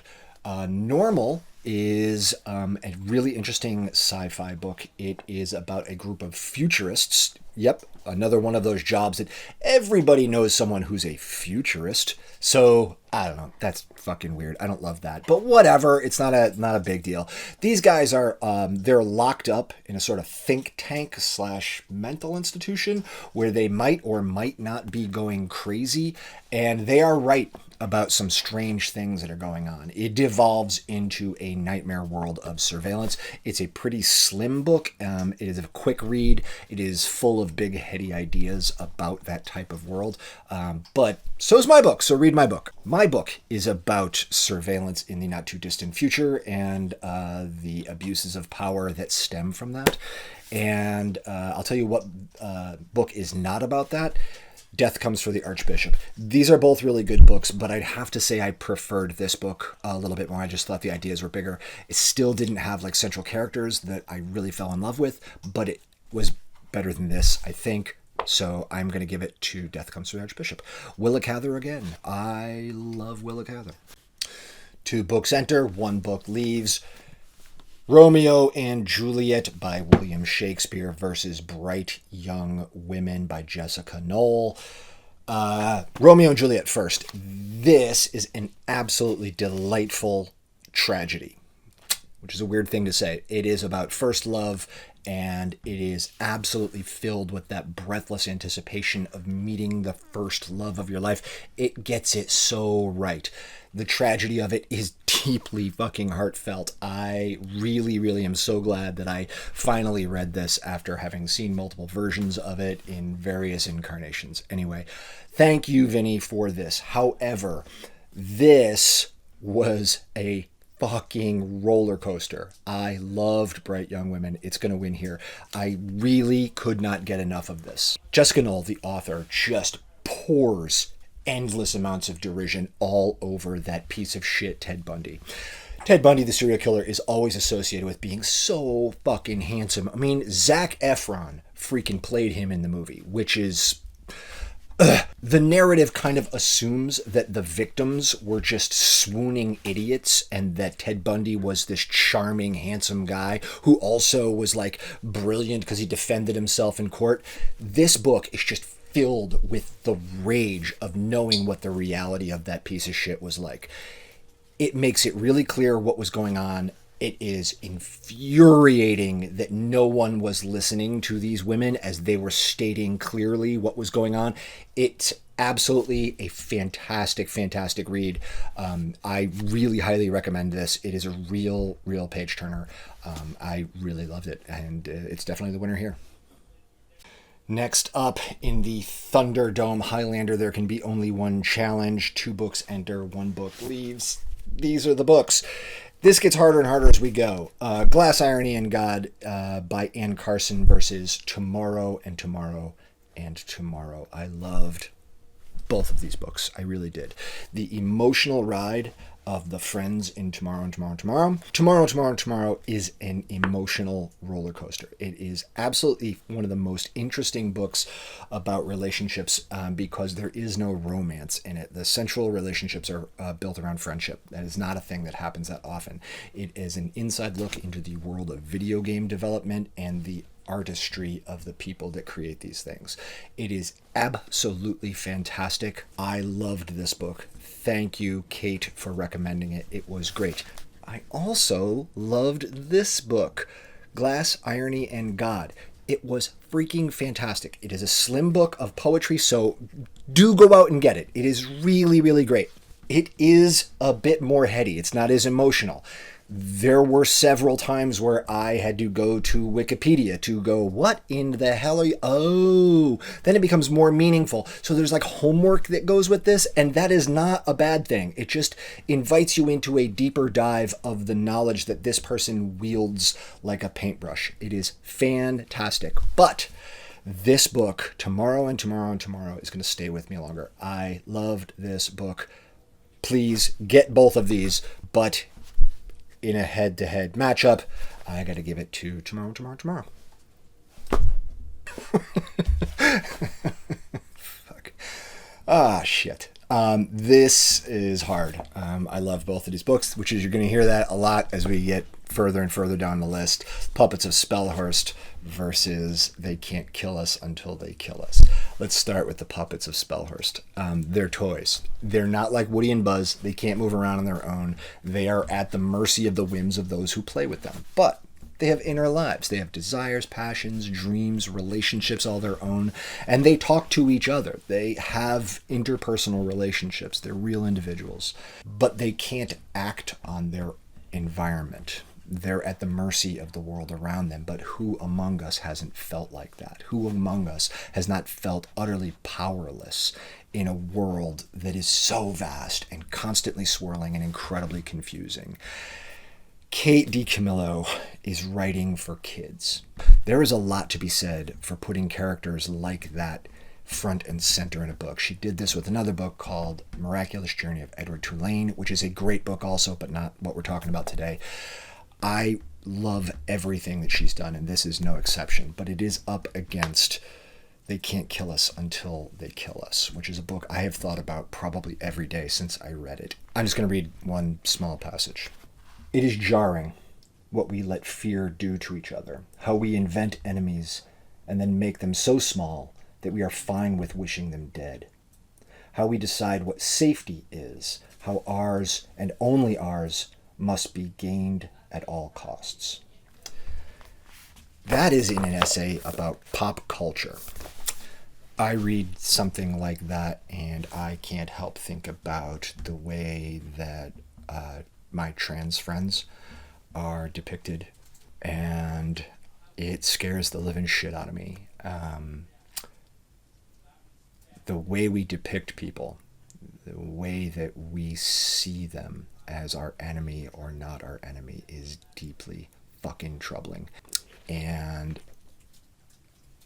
I don't even know exactly how to address it, except to say that I frequently feel at the whims of a world I can't control, which makes this selection really, really, really difficult. I love both of these books, but this one has just stayed with me more. I'm going to put this one up as the winner, and it's just a really fantastic book. They Can't Kill Us Until They Kill Us. 2 books enter, 1 book leaves. I have got Vengeance of Orion versus Secret History of Bigfoot. Orion is so much fun. The problem with this one is it's a sequel. You're going to have to read the whole series. The first one is better than this one, but this is still a load of fun. Literally anything Ben Bova writes, you should read. If you have time and you're interested, pick up the book Mammoth. I fucking love that book. Fantastic, high concept, great sci-fi book. Total page turner, time travel, great book. This book is action-packed and totally fantastic, but you got to read the first one to get what's going on in this one, and it's totally worth it. This is a totally fun read. It's got great action, super page turner, crazy insights into history, and you're like, oh, that's kind of fun. You draw these connections to these different periods. I really loved this book, but Bigfoot is just helped by the fact that it was a surprisingly thoughtful take on what we believe, how we hold on to those beliefs. In a time where all of our loyalties should be carefully placed, we would all do well to look dispassionately at evidence and be humble enough to listen to people around us.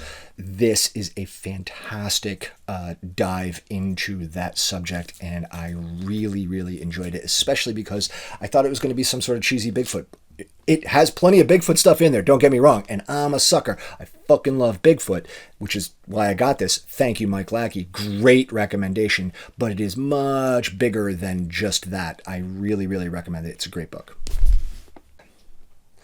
Next 2 books that enter are Henry VI Part 2 versus Maps and Legend by Michael Chabon. I fucking don't like the histories, so I am 54 years old. I am a pretty prolific reader. The histories don't do it for me unless they're in movie form. Thought that Henry V movie was fucking great, but if someone can make an equally exciting movie about this, I just didn't connect to it. Sorry, I feel like a fucking idiot sometimes, but it just wasn't for me.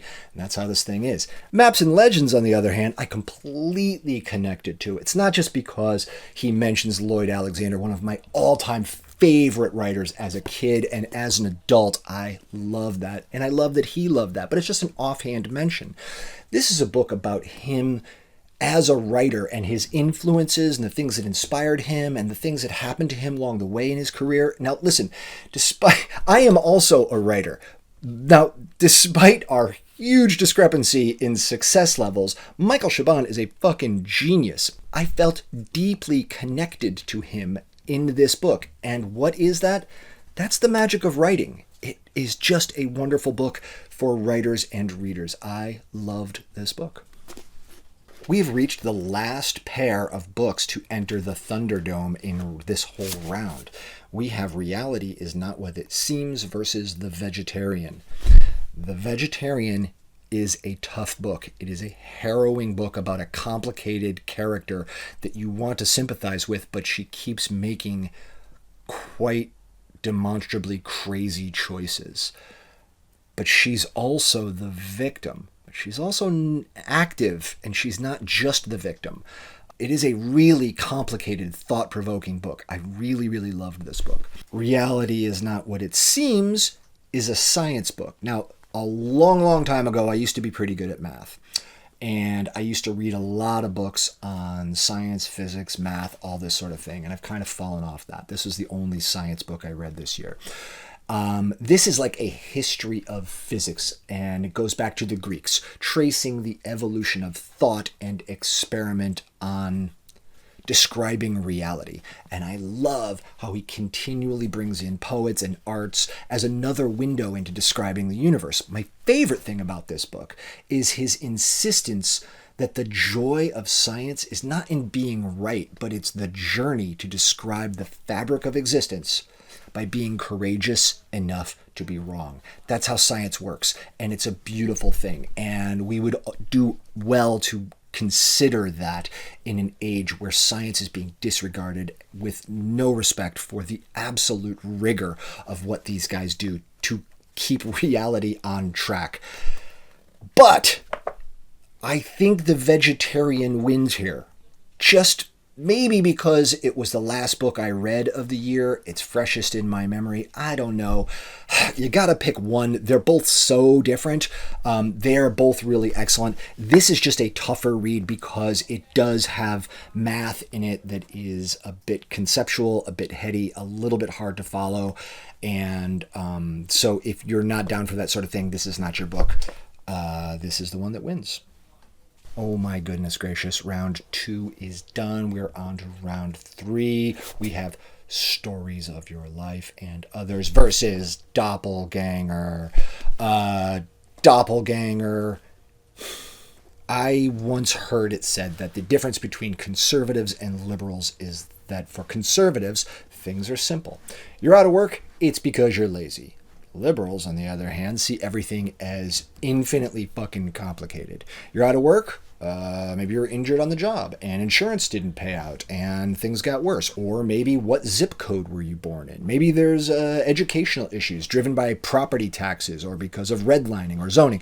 It's endlessly complicated on that side. Well, this book takes a really complicated issue and makes it even more complicated, and I loved every page of it. There is a book called 7 Habits of Highly Effective People, and one of the core concepts is this: seek first to understand, then to be understood. That is the beating heart of this book. Naomi Klein gets death threats for what she writes, and yet she's seeking to understand where those people are coming from. And it's beautiful. It really is a beautiful thing. It is well researched. It touches on so many things that are going on in all of our lives. It gets into the vaccines. It gets into misinformation. It gets into what you can believe, what you can't believe. It gets into the very nature of truth. It is a deep, deep dive, and it is utterly fucking fascinating. Equally great is this book of short stories. I've talked a lot about Stories of Your Life because that's the central one, but there are several stories in here that are fantastic about religion, about pursuit of knowledge, about the Tower of Babel. It's freaking fantastic. This is a far-reaching collection of short stories, and you should definitely read it. But in a head-to-head matchup, when I have to choose because only one book can leave, this is going to be the winner. Doppelganger was just one of the best of the year. Loved it. Fuck! James versus Children of Time. When I put together the stack of books, I knew I was eventually going to have to put these two head to head, and I'd have to choose. And this is probably the choice I've been dreading the most, but here we are. James, for me, this might be a perfect piece of literature. It succeeds completely and totally without knowing Huck Finn, which happens to be one of my all-time favorites. I love that book. I really, really do.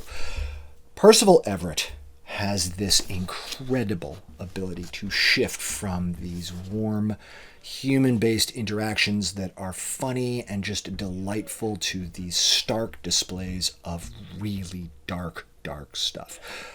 For instance, you may remember from Huckleberry Finn that there is the Duke and the King, who are these two vagabonds who basically are posing as a Duke and a King. And for Huck, it's great fun. For James, it's an existential threat. It is absolutely fantastic to get that whiplash like it's a splash of icy water. In this book, you also learn about Jim's family, which is never mentioned. In Huck Finn, it gives him a dimension that is missing, but it is brought to life absolutely brilliantly, and I loved every single thing about this book. Children of Time just blew my freaking mind. It is obviously a sci-fi book. It constructs this world where a scientist longs to be worshipped as a god, but after millennia of isolation, she's gone insane, yet she's still the god of that planet.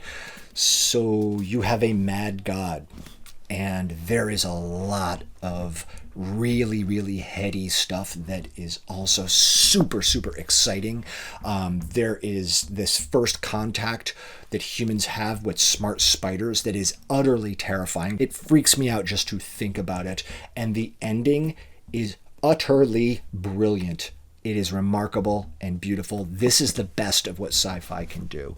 This is agonizing because I loved both of these, but just because I choose one doesn't mean they go away. Please go read James. It's fantastic. But the winner in this is gonna be Children of Time. There is a hope at the end of this that just puts it over the top for me. James may be a better piece of literature. It's just so fucking good. There are just not that many books that good in the world. But for me, in this time and place, I just needed hope, maybe a little bit more than I needed Percival Everett's genius. Ask me tomorrow. I might change my mind. I don't know. This was a really, really hard choice.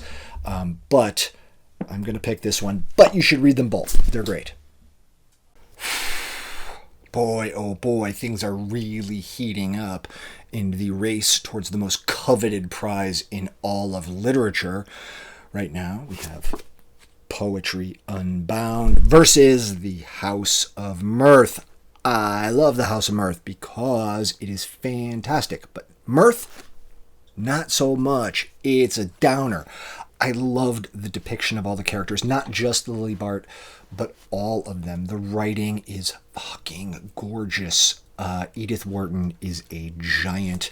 Now, if you're thinking Edith Wharton can't wait for the big musical number, exactly. It is not a happy ending, so spoiler alert. It is a downer. Lily Bart doesn't end up particularly well. I loved her character, but I hated seeing what happened to her. I hated seeing the way that world treated her. The truth of it was very beautiful, and that's why Edith Wharton is a giant. I loved this book. But I also loved this book. Poetry Unbound was great. Usually, collections of poetry just don't hold together. Sometimes there's good ones, sometimes there's bad ones. It doesn't really hold together as a whole. And in particular this, because it's from all over the world. It's not just like one thematic thing. It's like lots and lots of different types of authors. And the editorial from Padraig O. Tuwama, that just keeps it all on track, and this is a wide-ranging, international, interfaith, multifaceted collection of poets. There is this common heartbeat of humanity and this shared experience. And to just know that you are not alone in this world, to know that out there is someone else who also felt loss or love or fear or joy or anxiety, and they expressed it just right so that you can connect to it, despite the fact that the writer is a woman or gay or Muslim or Jewish or old or young. Man, that is a beautiful thing, and the world needs way more of that today, and that is why I put this ahead on this pairing. I love it, and I highly recommend this book. This match is number 9, Dream versus Ulysses by James Joyce. Number 9, you have met your match, and you're going to go back on the shelf. A good book, but not a great book, and this is a great book. And let me make this clear. I am not recommending anyone read this. It is a challenge. It is a hard read. Everything people say about it is true, but everything people say about it that makes it great is also true, but in spades. So I'd read this book like 30 years ago, and this time I read it 3 pages a day over the course of the entire year. It was a slow read, and I'll tell you my favorite thing about it that I never see in critical analysis of this. An outsider would look at this story, the story of Leopold Bloom on this one day walking around Dublin. Leopold Bloom and his wife, they're both having affairs, or at least they're trying to.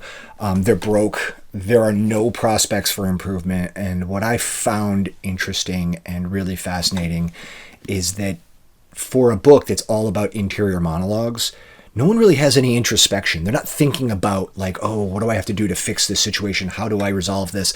They're not. They're inside their heads, and they never think about what their problems are in life. They get lost in the minute details of daydreaming or having a beer or watching girls in a beach in a really creepy way, or they just let their mind wander while they're in a brothel or in a bar, getting a coffee or wandering around.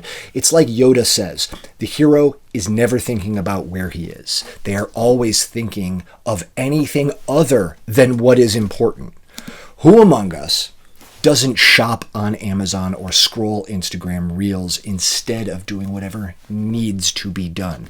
That might be for you taking care of kids, doing a job, getting a raise, working on your career, fixing your car, fixing your life. Who among us hasn't distracted ourselves with any fucking thing in the world rather than face relationship troubles? I mean, that probably hits home for everyone in some way, shape, or form. This book is ambitious as fuck, and it changed the way that people read. It changed the way people write. It is a hard book to read. It is worth the effort. I love this book. This is a great book. As we go down this list, this gets harder and harder. King Lear has 1 bright young daughter and 2 suck-up daughters. Bright young women has lots of bright women. Okay, Lear is the rare play that I enjoy reading more than I enjoy watching it performed, and maybe that's a drawback. I don't know. Lear, I think, might actually be a novel. The ideas in it are just so grand. They are cosmic. They're huge. Yet a stage is only so big, but in your mind, the storm in Act 3 is the whole horizon. It's enormous. At the other end of the spectrum, take the intimacy at the final scene, the quietness of that, those final whispers between a father and daughter. I want those to be inches from those interactions. I don't want to be 80 feet away in a theater. Yes, I love King Lear. Of all of Shakespeare, this is my favorite, without question. But the way that I read it, I think it's a book. I think it's not a play. I've had many discussions with people about this. I love King Lear. I think that Ron might be the closest thing to a dramatized version of it that is really great. And I think that partially that's because the language is Japanese. So the richness of this poetry is pulled out of it. And instead you get the extraordinary imagery of what's going on in that movie. And that might be why I love that version of King Lear the most. This is absolutely my favorite of Shakespeare, but I love it the way I read it. And maybe that's a flaw in the drama of it. I don't know. I find it to be utterly fascinating. I went through this in an earlier episode about the issues of loyalty and teetering, insane leadership and the storms around it. It is absolutely a fantastic, timely, beautiful, extraordinary, powerful, wonderful, brilliant piece of work. Bright Young Women had me on the edge of my seat, and that is no small task for a story based on a real thing that I know how it ends. Is it better than King Lear? Will people still be reading this in 420 years? I don't know the answer to that. Putting these two against each other, this is about my personal experience of reading this year, and this is an incredibly difficult one, but I'm going to give it to Bright Young Women. I loved this book. I recommend it to everyone. Also, King Lear, my favorite personally of all of Shakespeare, but this reading experience was absolutely a nail-biter and eye-opening and beautiful and heart-rending and harrowing. It is a wonderful, wonderful book. I recommend it to everyone. It's great. Okay. Death Comes for the Archbishop. Tomorrow and tomorrow and tomorrow. I love Willa Cather. That's my bird making noise. I love Willa Cather. She's actually a peer of Edith Wharton. That might have been an interesting matchup had those two come together in this competition. However, here we are. It is Willa Cather versus Tomorrow and Tomorrow and Tomorrow. For me, personally, this year, it is Tomorrow and Tomorrow and Tomorrow. From early on in this book, there's a just real emotional connection to these characters. There are twists and turns, friendships, betrayals. I knew very, very early this was going to be a real emotional ride. The story was incredibly well handled. And as a person who works from time to time in video games, it was wonderful to get a glimpse into that world in a literary, fantastic, fantastic story. I loved these characters. I love this book. I love the writing. Thank you, Kate. This is going to be the winner in this one. Sorry, Willa. Tomorrow and tomorrow and tomorrow. We are moving right along after The Secret History of Bigfoot versus the Vegetarian. Bigfoot, you had a good run. But while you were great in questioning why people believe in things, you never once dipped a toe into religion. It's like it's the third rail of questioning things. And I think you just skimmed the surface on that. And I'm not saying, hey, be a believer or don't be a believer, but if the point of this is to question the things that we believe because we just want to believe in the things we want to believe in, then it seems like that might be a place to go. So that's sort of the Achilles heel of this book. This is a very, very good book, and I really loved it. Also, I fucking love Bigfoot. I love that guy. Vegetarian, on the other hand, takes no simple ways out. Everything is done as challengingly as possible. There's characters that we want to side with, but then the author, Han Kang, she compromises them with these enormous and gaping flaws, and it is a fantastic and challenging book. The middle third of this book is a freaking ride, and the ending is kind of insane and beautiful and complicated beyond what a parable would be. Despite the fact it's a relatively thin book, it feels like it might be that. It's not. It's a really meaningful, great, difficult read, but a great read. Also, Bigfoot's excellent, but this one's definitely the winner here. This is just such an excellent piece of work. Next up, we have They Can't Kill Us Until They Kill Us versus Maps and Legends. Essays versus essays. That's not usually how I roll. I like collections of writing, I really do, but rarely do they stand out so much in my memory of a batch of reading that they last this long in the competition. I loved both of these books. I don't usually deeply connect to collections of writing, but here we are. This year, though, in another book that I loved this year was Poetry Unbound. Not either one of these, but a different book. That book also has a poem by Hanif Abdurraqib, the author of this book. He is a poet as well as an essayist and just all-around fantastic, badass genius. Hanif Abdurraqib led a life that is completely unrecognizable to mine. He is a black man who grew up in Columbus, Ohio, fell in love with music, went to college for marketing, and then became a poet and essayist and general all-around super-duper badass genius. In Poetry Unbound, he has a poem that is about being in a car as a kid while your friend's mom is driving and listening to the song and everything that brings up in your life and how meaningful that is. It is cathartic and beautiful and extraordinary. Different book, same author, fucking fantastic. But his connection to music just goes throughout this book. That's really what the focus of this is. There's lots of different essays that are just about pop culture and so on, and also social justice, but the attention to music is prevalent throughout. He writes about 21 Pilots, about My Chemical Romance, Marvin Gaye, Prince, Bruce Springsteen, Carly Rae Jepsen, just to name a few. But it's not just about their music. It's about the way that the music makes you feel, what that means to you, what that means in the world we live in. And isn't that what art is all about, is the way that we connect to the world around us? This book is incredible. It is a fantastic accomplishment, and I loved it. Maps and Legends, on the other hand, felt so close to home. It could have been me, if not for the fact that Michael Chabon is a fabulously successful and brilliant author.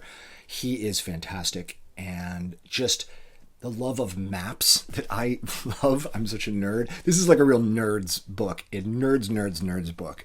And maps, reading, libraries, the emotional response to book, nostalgia and passion and intellect and emotion. I loved this book. One of the magical things about reading is the way that great writers can bring you into their world and they can help you see the world through a lens that you may not have access to.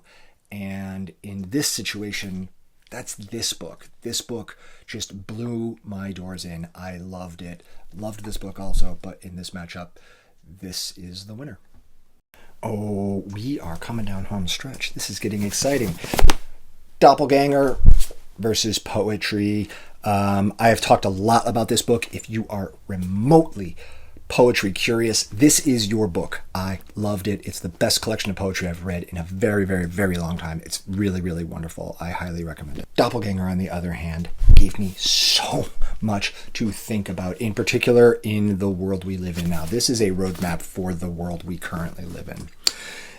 It discusses right and left differences. Obviously, that's a huge portion of things. There's the issue of the open-armed welcome of right-wing people like Steve Bannon.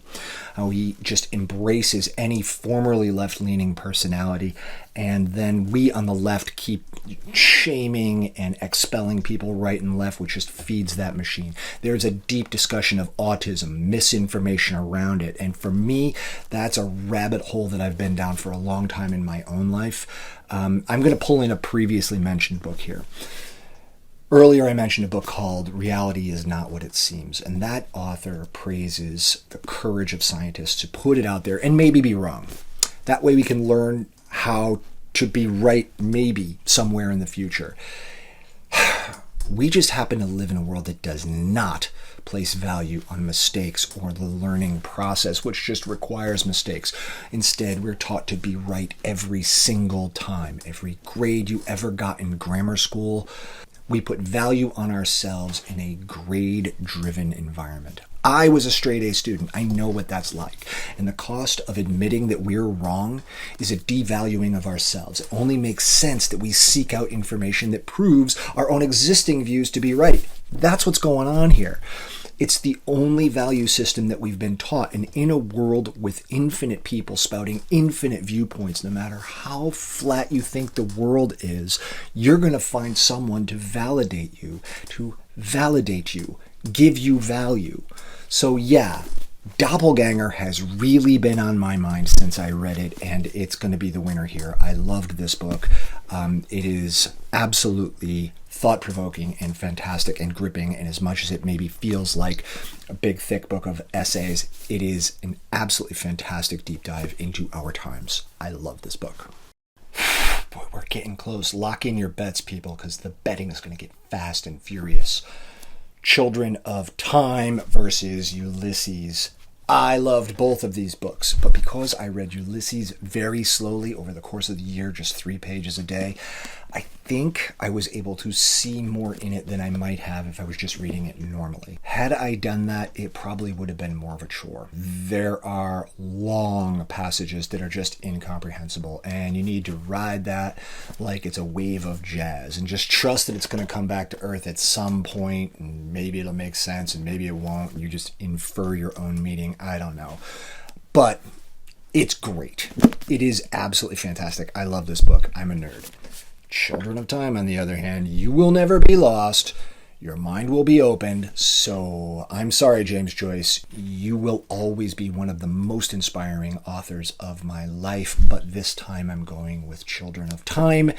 It is the winner. It was a more enjoyable read, and it fucking blew my mind. I love this book.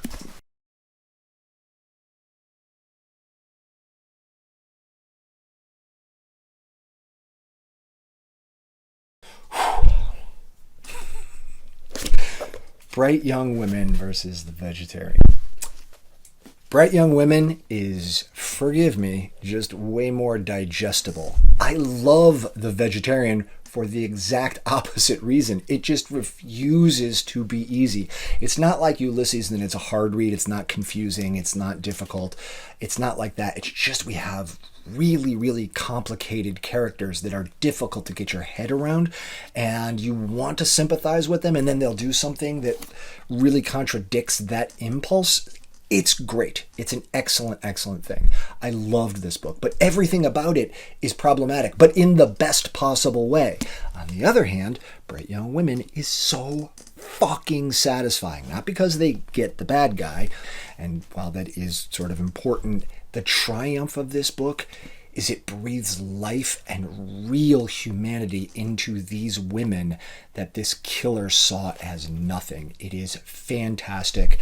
I love this book. I love this book. It is hard to choose, but this one was just an easier, more satisfying read. I would recommend this. I'd recommend them both, but I loved this book. Please, this one's the one that's going to win. And it's so hard at the end. Okay, Bright Young Women, this one wins.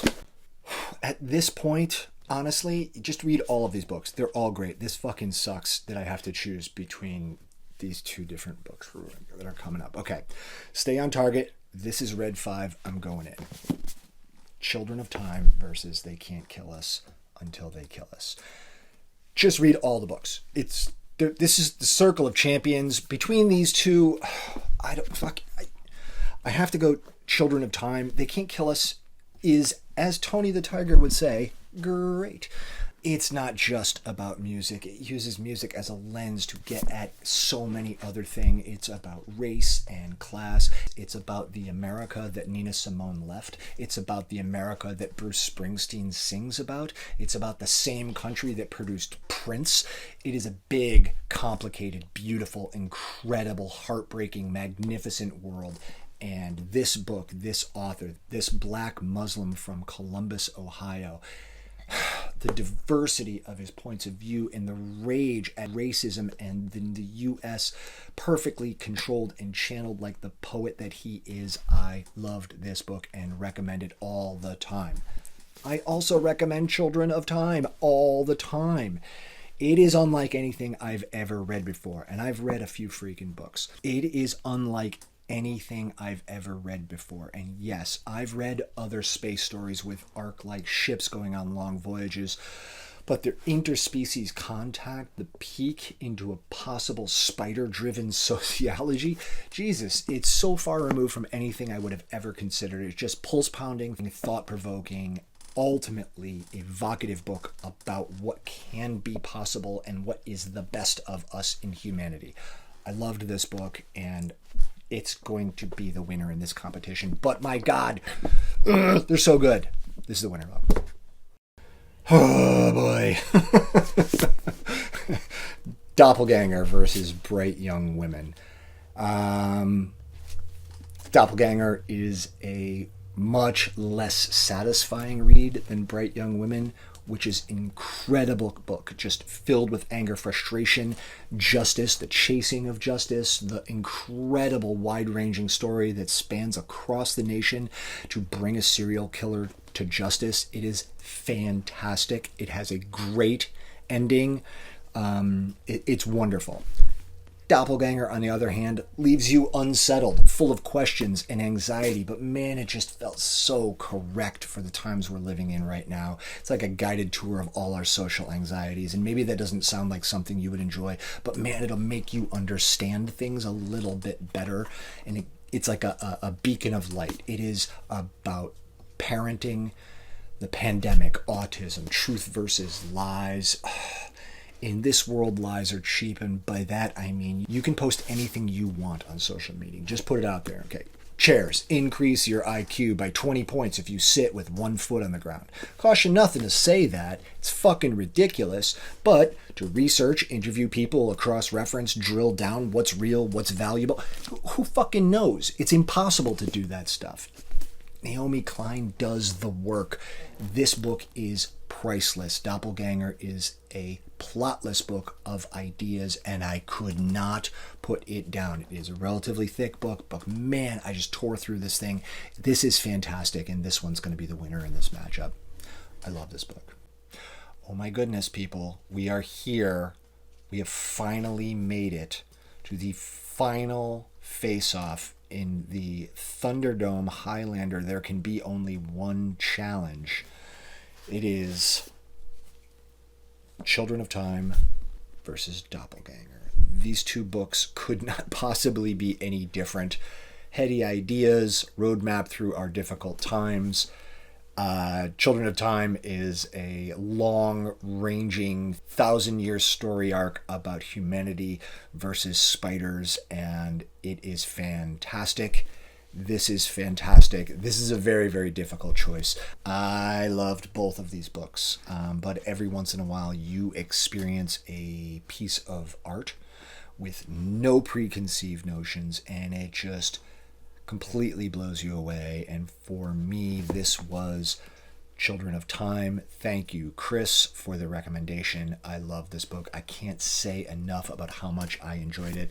Doppelganger was brilliant as well. Everyone should read this. But this book changed the way that I think about the world. This book illuminated the way I think about the world, but this just gave me so much of what I really needed this year, which was hope.